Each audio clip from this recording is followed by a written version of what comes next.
welcome back to another edition of Queer Profits Podcast. I am your guest, Diane Conklin. As always, we will concentrate and keep ourselves within the three pillars that we always do on Queer Profits and Queer Profits Podcast, which are inclusion, community, and growth. Always, we manage to get those three things. I think those are three really important things, not only for our community, but really for the world at large. So we will stick within those parameters. Just as a reminder, real quick, you can find us Queer Profits Podcast and Queer Profits. Those are .coms, as well as on Facebook. So leave a comment. Would love to have your feedback if you have questions, or if you have anything that you want to see us do, or topics that you want to see us cover. Always happy to have that. So without further ado, I am excited as always. I know I always say that, but I'm blessed to get to interview some pretty amazing people on this podcast and cover a lot of different subjects and territories and all sorts of things. So I am really looking forward to talking to Don Woodring. So Don, tell us a little bit more about you and what you do and who you are, and we'll go from there. Well, sure. I'll just start with a little bit of background, because I think that kind of sets the context. I'm really, honestly, the luckiest man in the world. My mom was a drug addict and alcoholic, and she took us 4 kids and took us out to live in Watts, California, where some of you guys might be more familiar with Compton. And let's just say a lot of bad things happened to us when we were out there as kids. Those of you who are not familiar with that area, well, when we lived out there, it was really the worst place to live in the country at the time. And, by a lot of bad, I hate to say sexual abuse, but that kind of thing happened to us. Incest. My mom's boyfriend at the time was really into child pornography. My mom obviously was a drug addict and alcoholic, and that obviously ran throughout my family. And so we had a number of deaths related to drug abuse and alcohol abuse and that kind of thing. Then my father later came out and brought us kids back to where we were really raised in central Pennsylvania. So that was quite a cultural shock for us to go from, Watts area to central PA. But it was really a great thing for us to go from such a bad area to really a great area to be raised. So anyhow, I later was able to put myself through college, but at the same time, I had a number of health issues. So, and when I say a number of health issues, some of them were relatively severe, not severe. I don't want to say severe because I'm clearly not a victim, but a lot of them we weren't even aware of at the time. So I was always a type 1 diabetic, but was not aware of it. So I wasn't diagnosed until my early 20s. I have a form of muscular dystrophy. Thank God it was only one of 2 non-fatal forms. But because I had the diabetes and it was untreated, and I'm going to have to really kind of refer to a list occasionally, but, I had heart disease. I had a couple of strokes. I had a couple of heart attacks. I have a couple of funny stories that are related to that as well. And I've had, bad retinopathy. I've had maybe a dozen or so eye surgeries. I'll be legally blind in a couple of years. I have high blood pressure, severe neuropathy. I've got osteoarthritis, bad osteoarthritis in my back and my knees. I've had a kidney transplant. I had a pancreas transplant. I've had severe rejection of my kidneys. I've had severe rejection of my pancreas as well. And my pancreas failed a few months ago. I've had, chronic and also acute forms of pneumonia. I've had actually a few weeks ago, I just suddenly went deaf in my right ear. So I can't hear at all in my right ear. So I'm deaf in my right ear now. And actually, oddly enough, just yesterday, I got a call and I was told I have cancer. So now, fortunately for me, it's a very treatable form of skin cancer. So, and to be honest with you, and I'm not downplaying anything, because I'm pretty good at compartmentalizing those issues. And I've also learned to compartmentalize solutions for those issues, about how to get around those obstacles, because I'm not a victim. And so I've also been able to compartmentalize some of the ways you get around those obstacles. But I never let those get me down. So at the same time, I was able to win 3 state championships. Uh, I was able to put myself through college. Oddly enough, I was selected by a Fortune 500 as their top national recruit. I became a country manager when I was 29 years old. I was personally mentored by some of the best business minds in the world. They're really some of the best business minds in the world. And then I became the CEO of a public company when I was 39 years old. So I was really able to not only overcome some of those obstacles, but be able to achieve some significant things in spite of those things. So one day, well, and I'm sorry, to take a step back, of all of those, I don't want to call them obstacles, but of all those challenges, the one thing that was toughest for me to overcome, not really to overcome, but to accept, was the fact that I was gay. I didn't come out of the closet until I was 48 years old. So I got married to a woman, had a couple of kids, but when I came out of the closet, it took me a full year after I came out of the closet to really accept the fact that I was gay. And to be honest with you, if I were an out gay man at that time, I never would have gotten that job as a CEO of that public company, which is really a sad state of affairs, not only for us as a society, but more importantly, as us as a business society. Right. So that's a little bit about my background and, for me as not only as a person, but as a businessman. Yeah. Wow. Well, we've got a whole lot of stuff we could talk about here. Exactly. Or as my ex-wife used to put it, I have a content-rich history. So what are you doing right now, business-wise, Don? So one day I was just sitting in my office and I was thinking just how lucky I was, because I'm just such a fortunate man. I'm just such a lucky guy. And one day I was just sitting there. How did this kid, not only from Mayberry, RFD, I mean, our town's 8,000 people. We're the biggest town in the area in central Pennsylvania. But a guy who lived in Watts and Compton that was able to not only achieve some of these things and overcome some of these things, but to really achieve, becoming a CEO of a public company at 39. So one day I made a list of CEOs that I knew, and it even surprised me, it was about 250 CEOs. And they're really some pretty notable people. I mean, it included one of the 100 most powerful women in the world, according to Forbes, one of the 100 best CIOs in the country, really some pretty significant and notable people. So I called each of these people and asked them if I put together this platform where it connected people who were really looking for mentorship, for real mentors. And what we would do is vet the mentees so that they knew they were not just getting anybody to mentor. Would they participate? And without exception, with 100% of the time, they all said yes. So I created this business called Mentorship.club, which does exactly that. So that's what we sold the business, the public company. And then after that, I started a couple of companies. Actually, oddly enough, I used to own 8,000 domain names. So I feel you. I have a couple hundred. I thought I was bad. So 8,000 doesn't. Oh my gosh, I was like a kid on crack. So some days I would end up buying 1,000 in a day.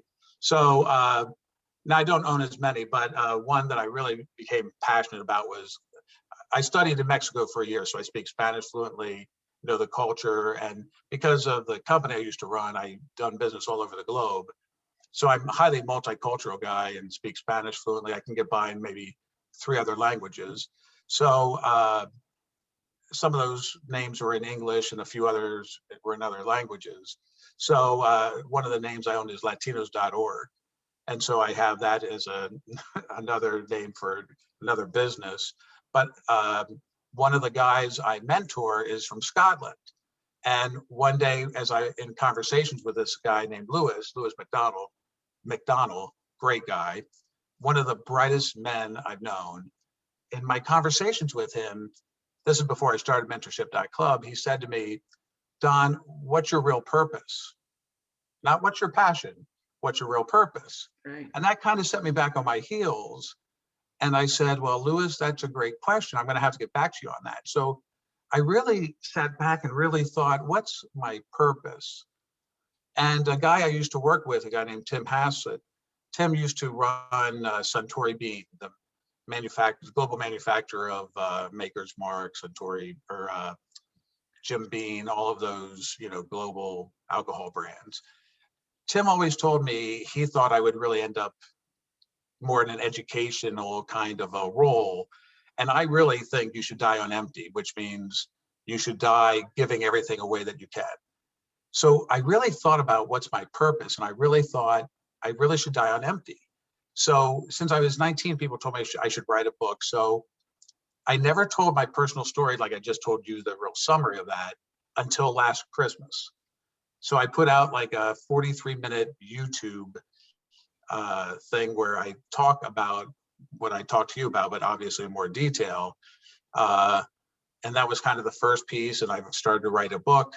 And so I started this Mentorship Club, and I got back to Lewis and told him, I think I've decided what my purpose was, which was really to help people. And so even though we started the business a few months before COVID, even that first year, we gave out over $50,000 in scholarships. Every mentor has the ability to give away 2 scholarships, which also attracts our mentors. But we really have the best mentors in the world. Nobody can touch the quality of our mentors. Right. Wow, that's cool. So let me ask you a question. I'm going to back up for a second. So a little bit ago, you said, you were the CEO of the public company at 39. Right. And that had you been an out gay man at that point, it wouldn't have happened. Do you think, so fast forward to today, right? 2021. Yeah. Would it be the same? Do you think it is the same? Do you think that you would have been as an out gay man today? Or do you think that's still something that it wouldn't have been possible? That's a great question. I don't think so, Diane, because that business was as industrial a business that you can get. So if it were a media company, it would be different. If it were Apple, it would be different, obviously, So if it were technology or media or something that was more inclined to the LGBT community, it would be different. But it was as industrial a business as you can imagine.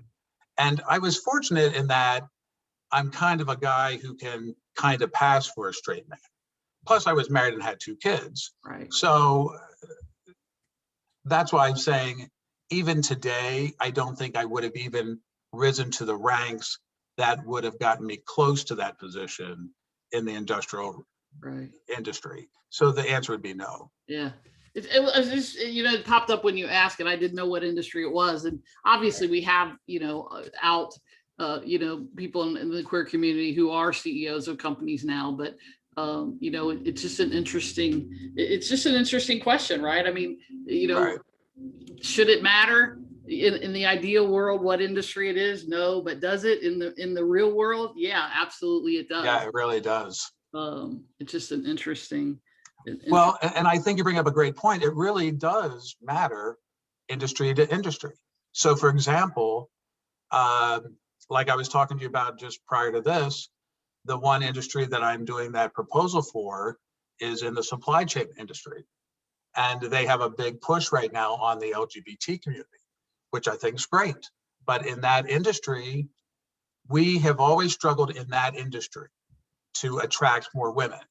And I think, and people will shoot me down for this because I know they don't like to hear it, but it's really just reality. Women are more, generally speaking, men and women are more geared towards certain industries and certain professions within certain industries. So for example, my first job out of college was in Owens Corning fiberglass. Well, when you went into the engineering department at Owens Corning fiberglass, who made fiberglass? I mean, that's what we made. Different different insulation. Right, yeah. A highly industrial business, and engineers in that business, it was the vast majority of it was men. Yeah. Because you didn't have a lot of women that were interested in that industry in engineering. You had a lot of women interested in engineering, but not in that industry. Right. And even today, I don't think you have a lot of women interested in engineering in that industry. Yeah. It's just not what women are interested in. Yeah. Even though they try their best to attract women in that industry. So I Well, think, I think it's an interesting question, right? Is it that women aren't interested, or is it that we don't think about that because we tend to be pushed from an early age into other, right? So it's a chicken right. and egg kind of I question. think, and to be honest with you, I think it's a little bit of both. Yeah, I really think it's a little bit of both, yeah, yeah, because we're really taught from such an early age, right? Even today. So say if you have a little boy and he likes to play with little girl toys, and you have a little girl and she likes to play with Tonka trucks. Even today at an early age, you're taught, no, no, no, you really right, shouldn't do that, right, right. right? So Yep, at an early age, you're taught not to do those things. yep, So I think your point about at an early age, you're taught you're not supposed to do those things. yeah, So I think it's both those things. yeah. Yeah.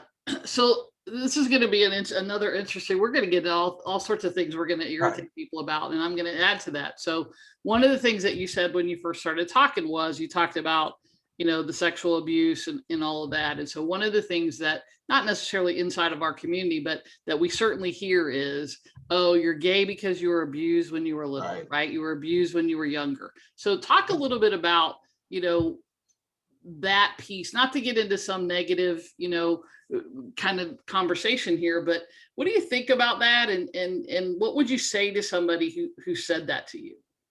Well, that's really an excellent question. By the way, the definition of an excellent question is one I have the answer for. I thought so much about that because I grew up in this little podunk town. Now you have to remember, we are the biggest podunk town. Like even today, you have to drive about an hour to get to the closest place that has Uber. So we really are in the middle of nowhere. I thought so much about that because you have to understand, growing up in that little town and growing up with no access to the internet or information, and you only had really wealthy people who were able to travel outside of the town. And that even was a small population. So, and even in middle school, I remember them showing us videos or movies of gay men and how all that was wrong and how they sent people away for electric shock therapy. There Mm, was no doubt in my mind, if I would have came out when I was 13 years old, which is when I knew I was gay, that my parents would have sent me for electric shock therapy. Thank God I did not want electric shock therapy, and that's why I stayed closeted for so long. mm, Um, you know, and the whole town would have been behind my parents if they would have done that, and they clearly would have done that. I grew up in a very religious family. So I remember thinking, maybe I am gay because of the sexual abuse. And we didn't really think much about that. I mean, you swept everything under the rug where I mm. grew up. I remember one time even having some discussions with another adult, and my other mother, I was raised by my birth mom, who was still in California, and then I was raised by another mom when I came back to Pennsylvania.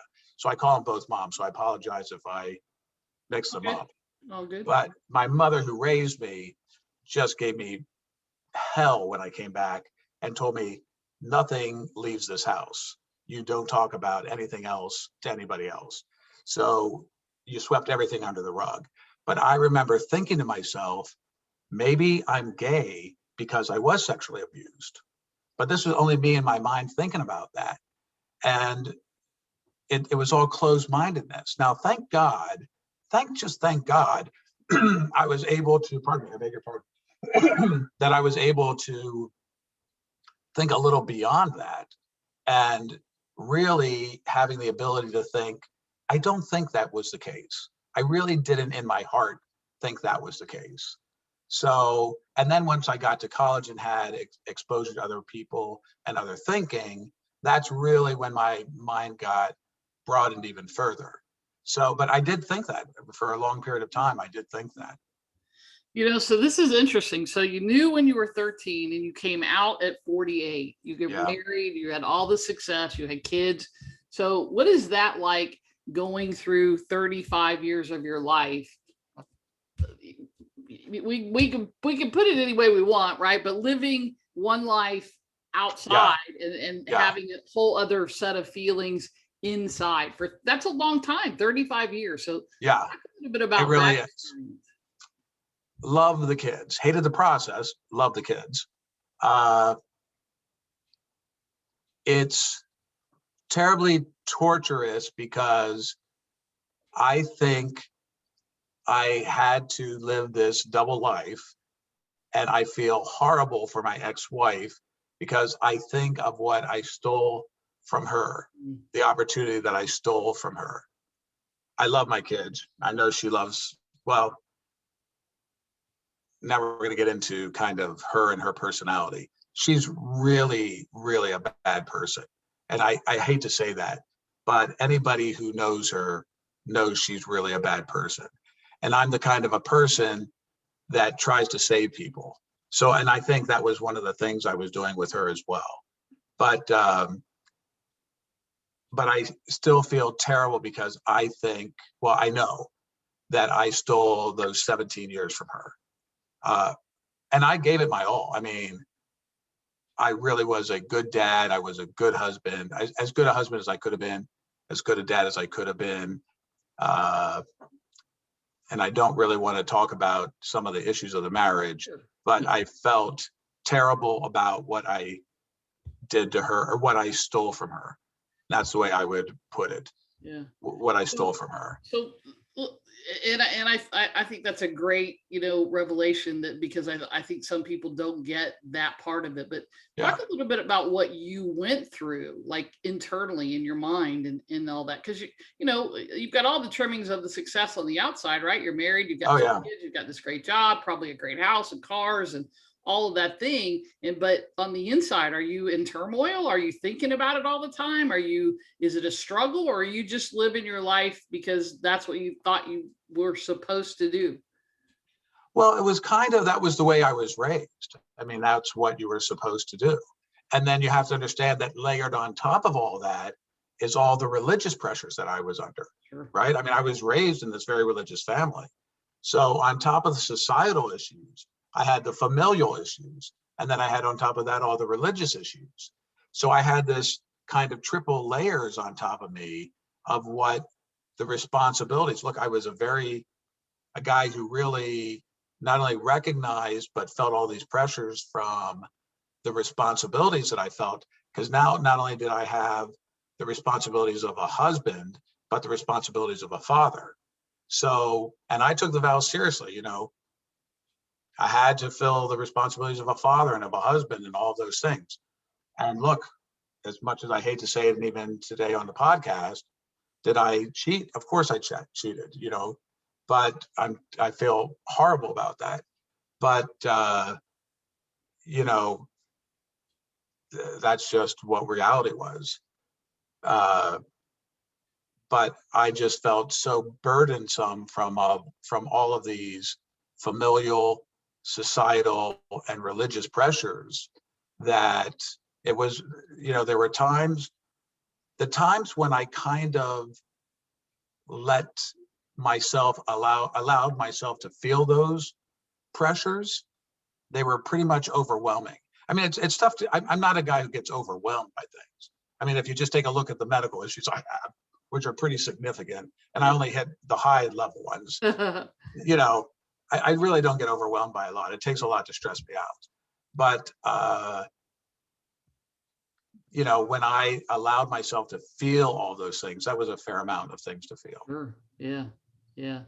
So, yeah, I can't imagine. And that's a long time, right? 35 years.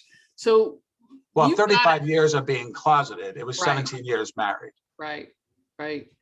So what happens after you get divorced, right? So you've been married for 17 years. You've still got years now that you stay in the closet. Yeah. I only stayed in the closet about a year to 2 years after the divorce. Maybe only about a year. Only for about a year. And did you do that just because it was more comfortable? Just because it was the process of, I got to figure this out? No, here's what happened. Actually, I ended up meeting this guy, and he wanted to go out on a date. And oh my God, I was like, a date. And so I went out on a date with him. And here's a kind of a funny story. At the end of our date, we kissed, and I was in my truck. Yes, I owned a truck. And I had my hand on the handle of the door because I thought once I kissed him, I would throw up. That's why I had my hand on the handle of the door, because I thought I would throw up. Well, not only did I not throw up, but I loved kissing him. I loved feeling the scruff on his face, all of that stuff. And well, since him, I've done nothing but kiss men. Then,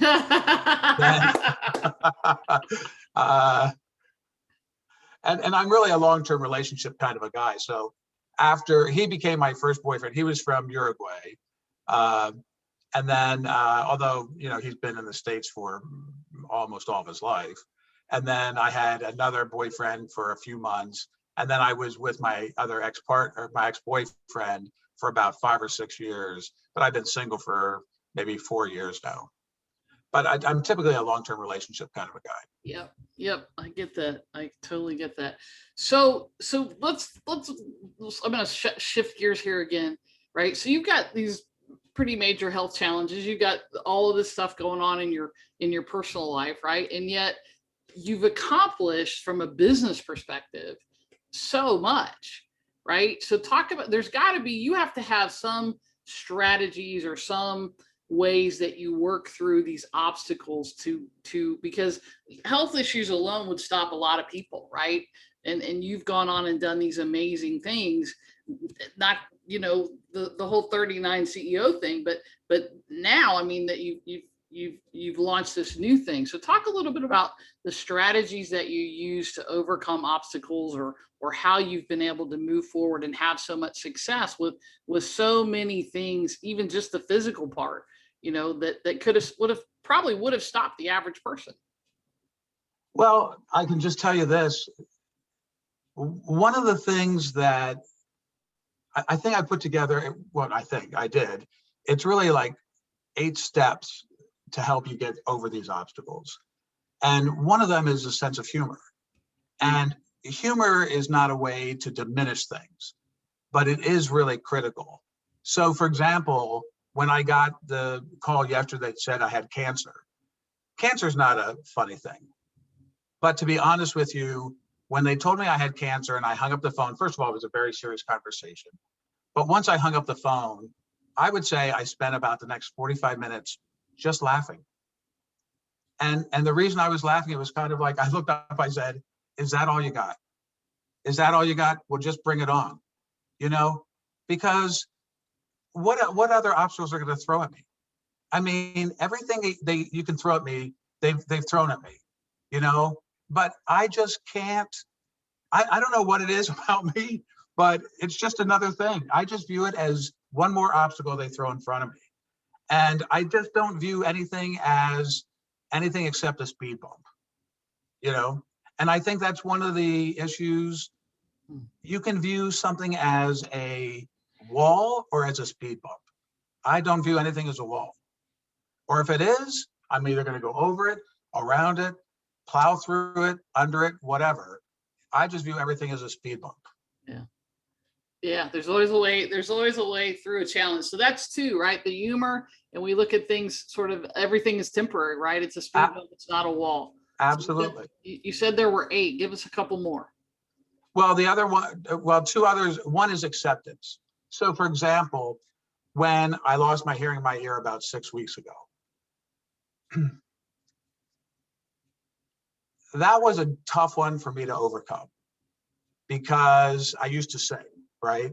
And so when you lose your hearing, that's pretty significant on a number of occasions. One of the things that, I've had a couple of strokes in the past, had a couple heart attacks in the past. So not that I'm saying I'm used to that, but it was different because it was just quite honestly like that. I was talking to a friend of mine and I took myself from one ear to the other, but I couldn't hear him at all in this ear. And so I was staying in Philly overnight. And so I went to sleep that night. And so when I took a shower in the morning, I remember pounding my head thinking it was like swimmer's ear, and I just couldn't get my ear back. And so I ended up admitted to the hospital for a week. And quite honestly, I couldn't walk 10 feet with a walker without falling over with the walker. So they were going to admit me for a a week for 3 hours of physical therapy, because to be honest with you, even now I'm going through physical therapy, learning how to walk again. Now I'm walking okay now without a walker or anything like that, but that was significant because not only did you lose your hearing, you lose your equilibrium. Totally, you lose your equilibrium. Right. So there are more, it's more than just losing your hearing. It's got this other ramification and other effects to you as well. But one of the other things is you have this constant white noise. It's almost like a washing machine or sound like rain, but it's more annoying than rain in the background, 24/7. Can't turn it off. It's just constant. And in fact, I've even heard that some people contemplate or commit suicide because it's just 24/7 in your ears. Mm. So one of the ways to overcome some of these things is acceptance. So whether, I also have muscular dystrophy. I don't think I put that on that list, but I do have muscular dystrophy. One of the things is you can't change it. So you just have to accept it. The same thing applies with this noise in the ear. I'm just a lucky guy in that it takes some time, but if you can't change it, you just have to accept it. So, and in some cases it's acceptance - ignoring. Like with this sound, you just accept it because you're not going to change it. And then you have to do something else to kind of ignore the noise. So that's one of the ones you have to do as well. And the other piece, another one is attitude. Your attitude is everything. You just have to maintain a positive attitude. And in with that, I always allow myself a certain amount of time. It's okay occasionally to feel sorry for yourself. It's okay. But typically I give myself 15 minutes. It's rare if I go more than 15 minutes. If it's like a death, I'll give myself a day, something like that. But typically it's like 15 minutes or 30 minutes. And it's okay to mourn the loss of your hearing. It's okay to feel bad for yourself, but give it a time limit, a very specific time limit, and say, okay, I'm going to listen to sad music or whatever, and I'm going to give myself this period of time to work through it. But then when that time period's up, change your attitude and get back to work and turn it into something productive. So those are some of the things that are the way to get around those things. So Don, how do you, I think people listening might say, well, that's, yeah, okay, it sounds easy, right? Turn it off and get back to work. But I think sometimes we're programmed, or we've been programmed over the years to say, okay, well, it sounds easy, but it's not that easy, right? Like I'm going through, you don't understand, Don, right? You're going through this horrible thing, and I just can't turn it off. I can't seem to get past that piece of, whatever it is, whether it's grief or Right. whatever. So do you have a strategy for, how do you flip the switch and take that next step? Yeah. So I'm writing a book, two books. One is a book specifically on how to overcome these obstacles, and the other is a little bit about my personal background and that kind of stuff. On the book on overcoming obstacles, one of the foremost things I write about is you've got to write what works for you. You've got to find out what works for you. What works for me is a short period of time. What works for you may not be that short period of time. What might work for you might be a day. What might work for you is a series of times, short times. You've got to find out what works for you. I love that. So that's a critical piece to it. Yeah, I love that, because we all think that we all should fit in the same box, right? And that we should be able to take whatever Don said and I should apply it to my life. But it's not that easy. It's certainly not that easy. So one of the things that you said too was that after you, that it took you a year to come out. Right. So talk a little bit about that and how potentially that coming out, especially somebody who's got the sort of the corporate background and things that you have, how did that affect, or if it did, your business relationships and your business? Yeah. So I'll talk a little bit about how I came out and then the feeling about when I accepted the fact. So intellectually, I came out and told people I came out, and each of those instances was very different. So when I came out to my kids, that was very different, and that was tough. Tough for me, not tough for those people. In fact, I would say round numbers, it was about 50 people that I came out to, which were close friends and family. I have a relatively large family.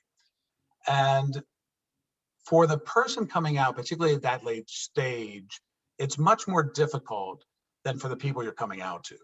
So I thought 49 people would have said, well, it's about time you figured it out because we always knew. Right. Well, it was only one person who said that. Wow. Which shocked the hell out of me, to be honest with you, because I had two mothers and I thought for sure both my mothers knew that. Well, neither one of my mothers knew that, which really even today shocks me. Right. But neither of my mothers knew it, which Wow. today still shocks me. But my oldest sister, who's the one who gave me my kidney, by the way, she's the one who said, I've always known that. So even though I was shocked by that, but you have to understand that people knew me as a guy who played a lot of sports. People knew me as a married guy with two kids and all that stuff. So I guess I can kind of understand how people thought that. Although one day I was in a gay bar and I said, I just can't understand why people didn't know how gay I was. And the bartender, who was really a very masculine guy, said, Don, have you looked around the bar? And I said, well, Joey, what do you mean? He goes, Don, you always have known you were gay. He said, I think that's why you think that, because you always knew you were gay. And that's why, because I really think I'm a pretty effeminate guy. And he said, I think you're far more effeminate than what you are. Mm. And I thought that was probably a pretty accurate depiction of the way I was thinking. So it took me a year to go from the mental to the emotional. I'm gay, and that's okay. There's really nothing wrong with being gay. But it took me a full year to make that transition. Then how it affected my life in business, it didn't. It just really didn't.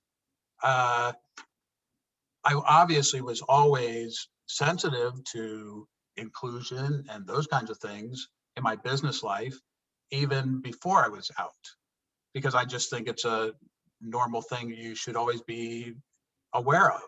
So I didn't have to make any transition there. So in my business life, I just never let it affect me. In fact, that's the same advice I give to women. It's the same advice I give to gay people in business. Don't act like you're gay. Just act like you're a normal business person. So if you're a woman in business and you want to dress a little feminine, do it. Don't dress overly feminine, but it doesn't mean you can't wear jewelry. It doesn't mean you can't wear a dress, but dress professionally that way. You know, I said, but be yourself. You know, I think people take things too much to an extreme and then they don't focus on the substance. So, and that's the advice I give to gay people as well. So for example, a guy I know from the Trevor Group, his name's Sam Brinton. Sam is a guy who went to the Oscars and wore the big dress and the high heels. Now, Sam's a guy who, when he walks in, you clearly know he's a very, very effeminate gay man. So he's a gay guy that you can't say, or who doesn't not appear very effeminate. So, but I say to him, be who you are, just be who you are, but don't let the surface overcome the substance. Right. Because then that way you'll let all of the surface stuff be the star. You have to let the substance be the star. Mm. Wow, that's a writer downer, right? And I think, you know, that's something that we don't talk about. I think people, it seems like it's a natural thing, but I think sometimes, yeah, right, we so want to be out, and we so want to be, you know, Right. Hey, I am who I am and all of that, accept me Right. and all of that, that sometimes that takes away from, you know, this, right? You Right. call it substance, I'll call it heart, whatever you want to call it, right? The core of who you are, the core of your being. And so, yeah, wow, that was a big one right there, is, you know, the substance piece. Right. And that's where I do think some of us in the LGBT community get a little hung up with. So for example, even with the pronouns, Yeah. So I think everybody saying what their pronouns is, I don't necessarily agree with that. I think if you're a person and if you dress and you look like a female, I don't think you should have to say what your pronouns are. If you're a person and your pronouns are different than what you appear to be, you should put your pronouns down. That's really my point of view on that. And you know, one of the things I love about doing this and talking to people is everybody has a different perspective, right? Right. And I think one of the things for me is, can we as a community, right? Let's just talk about the queer community, and then we can, you know, the world at large is a whole another thing. Right. But I think one of the challenges that we have as a queer community is sometimes we think we all have to have the same opinions, attitudes, and ideas Right. about things in order for us to have unity. And to me, Right. that's not what unity is, right? That's I not what agree. inclusion is. To me, Right. what inclusion is to be able to say to you, and I'm not saying this to you unnecessarily, but hey, Don, I disagree with your view on X. I respect the fact that you have the right to your view. This is how I feel about it. What do you think? And to be able to have a real conversation without yelling and screaming and hanging Right. up or getting mad or whatever, and saying, wow, you know what, Don, that was a different perspective. And I appreciate you sharing it with me. And you know what? I disagree. And that's great, because we can agree to disagree and I can still love you. Exactly, Diane. I 100% agree with you. But here's the other, I would take it even a step further. I think what we need to do is have those open conversations, because I'm open-minded enough to listen to you, to really listen to you. So for example, at the public company I ran, I made one of our core values generous listening, not listening, generous listening, because I'm open-minded enough to listen to not only that you have a different opinion, but why you do. And I'm open-minded enough to change my opinion based on what you say. And you know, that's the key, right? And I Right. think so many people aren't open. Not only Right. they're not open to listening, for one, two, they're not open to anyone else's opinion, which means they're not ever going to change their mind. And I think that's, again, I think our community that happens in, I think it happens in the world at large, right? What we do, and look at social media, right? It's a perfect example of it. People get into these heated arguments about things. And look, whoever changed their mind about something from social media? No one. But we're Oh, bad. I do. Yeah. I just had this conversation yesterday with a guy, and I said to him, he said, I'm not going to make my argument because you'll never change your mind. And I said to him, hold on, I will change my mind. I have changed my mind because of social media, because people have made their argument, and I listen to people on social media. Yeah. But I will change my mind if you base it on facts. If you just say because, I'm not going to change my mind. Right. But right. if you make a logical argument, I will absolutely change my mind. Yeah, I love the term that you use, the generous listening, because I think that's the thing. First of all, most people don't listen, right? We're so we so want to talk, we so want to throw our ideas and our attitudes and our beliefs out that we don't take the time to listen, let alone generously listen. I think that's a real key word. I think is that piece of, can you really listen? I said to somebody on a coaching call earlier this week, I said, stop. And she looked at me, right? I said, look, for once you asked the question, I said, and now you keep butting me. I said, you have one mouth and two ears. Why don't we use them in proportion for a minute and let me, and you made me listen to this thinking, wow, Diane, that was kind of harsh. But these are coaching clients I've worked with for 3 and 4 years. So sometimes they get tough love, but it is truly that piece, right? In the world, if we would shut up and really listen, instead of trying to make people hear what we have to say, really listen, there would be way more dialogue, which is a two-way street, right? As opposed to arguments. So I love that. Inquiry is such a more powerful tool than advocacy. Yeah, absolutely it is. So Don, what's either the best business advice that you've ever gotten, or the best business advice that you would like people to get from our time together today? Well, I'm just so lucky because I was really mentored by the CEO of DHL, the CEO of Colt Manufacturing, a guy who founded a Fortune 500 company, the co-chairman of Ernst & Young. I mean, really some of the best business minds in the world, really, in the country and in the world. So I've had so many different pieces of business advice from all those guys. So it's difficult for me to pick kind of one. So, for example, when I ran the public company, one of the pieces of business advice I got from Bill Berkeley. So Bill started a company called W.R. Berkeley. It's today about maybe an $8 billion insurance company. So in running that business, you have to manage quarter to quarter. And let me tell you, you have to manage your P&L quarter to quarter, your cash quarter to quarter, your balance sheet quarter to quarter.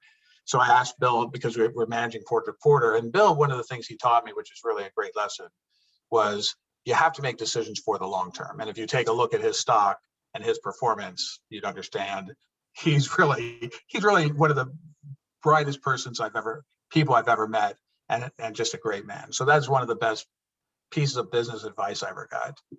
So that's what I would say.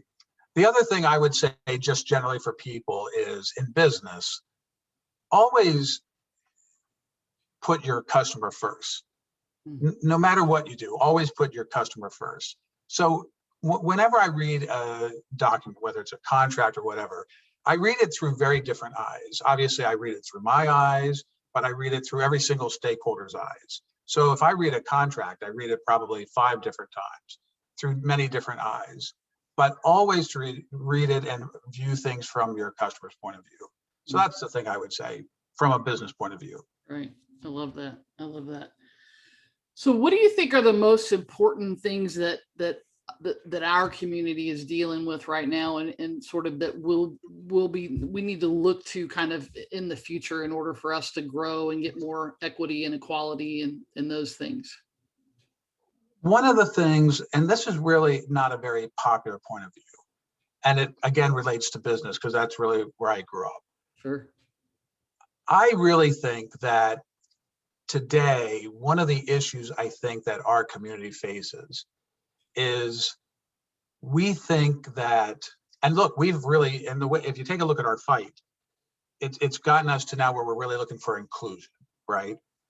And now that we're starting to get inclusion, it's kind of like we're not so sure we like it, right? What real inclusion means. So one of the things that we got to make sure we keep in balance is real inclusion versus being too far out there with things like the pronouns and with, I mean, that's a terrible example. It's like not strong enough, but in the world of business, diversity is a huge issue for us. And I think we're making great strides there right now. What we've got to watch is that we don't push the envelope too far. We don't take it to too far of an extreme. That's the one concern that I have. So for example, I'm a very pragmatic and practical guy. And it's like everything else, we just don't want to take the pendulum too far. So I think instead of taking it to this level, we've got to take it to this level to make the next step of progress. We've just got to make sure we don't go too far. I think that's one of the things we've got to watch as a community. I love that. I love that. Yeah. And, I'm all about creating a little, stirring the pot a little and having a little, Me too. Not everybody's going to disagree. And that's what I said. I love having different views because, if and I say this all the time in my business, if I do nothing else but make you think differently, my job, if I never teach you anything, but other than to think differently, then, I'm perfectly happy with that. So Don, give us, this has been amazing. We could go on for hours. I have a feeling here, but how do people get in touch with you if they want to talk to you about some of these things, or they want to learn more about the mentorship program? How would we go about getting in touch with you? Well, the website's just called mentorship.club. It's a different TLD. It's .club. And they can get a hold of me at don.woodring, WOODRING, at mentorship.club. Perfect. Well, I just want to say thank you so much for your time, for your energy, for your insight.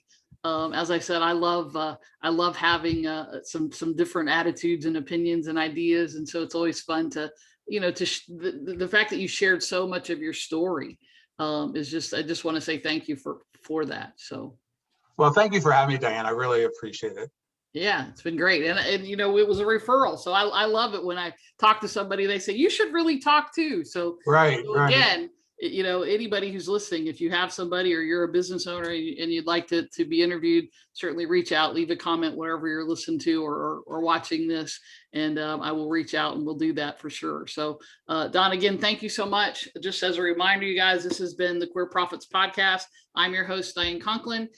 Check us out, leave a comment. I'd love to hear back from you. And always remember that you can go to queerprofits.com to get the special report on the 3 keys to growing your business fast, getting more clients, and making more money, which is something that we all want to do in our businesses. So until next time, make it a great day. We'll talk to y'all soon.